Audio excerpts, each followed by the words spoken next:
Hello বন্ধুরা, কেমন আছো তোমরা সবাই? আশা করি তোমরা সবাই ভালো আছো, আর আমরাও কিন্তু সবাই ভালো আছি।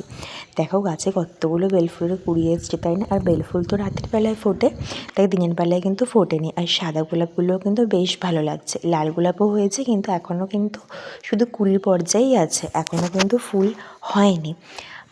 আজ কিন্তু অন্যান্য দিনের তুলনায় গরমটা তুলনামূলকভাবে একটু কম রয়েছে, আর বেশ হাওয়াও রয়েছে। আজকে বিকেলবেলায় যেহেতু মা বাবা আর রিচিকা থাকবে না, ওরা ডক্টর দেখাতে যাবে, তাই জন্য আমি কিন্তু ডোডোকে আর মাসিকে নিয়ে চলে গিয়েছিলাম আমার সোদপুরের বাড়িতে। তারপরে সোদপুরের বাড়িতে ডোডোকে রাখার পরে আমি আর বেবি একটু বেরিয়েছিলাম। বেবির কিছু কেনাকাটা ছিল, তাই শ্রীনিকেতনে গিয়েছিলো। আমার যদিও কিছু কেনাকাটা ছিল না। তারপর তো আমাদের যথেষ্ট খিদে পেয়ে গিয়েছিলো, তাই চলে গিয়েছিলাম ডমিনোসে। আমরা প্রায় অনেকক্ষণই ছিলাম, প্রায় 1 ঘন্টা কি 1.5 ঘন্টা মতো আড্ডা দেওয়ার পরে চলে এসেছিলাম বাড়িতে। আর ওদিকে কিন্তু আজকে পড়ানো দুজনকে ছিল, কিন্তু একজন আসেনি, তাই আমার তাড়াতাড়ি পড়ানো হয়ে গেছে। তো পড়ানো কমপ্লিট হওয়ার পর মার সাথে একটু গল্প করছিলাম। ডোডো কিছুটা সময় ঘুমিয়ে নিয়েছিল, তারপরে চলে গিয়েছিলাম একটু দিদার বাড়িতে।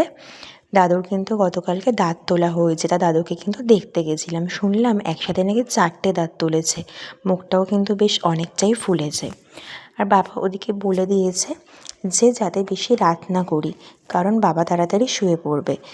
তো প্রায় 9:30 কি 9:45 নাগাদ গাড়িতে উঠে চললাম শ্বশুর বাড়ি। Tata, good night.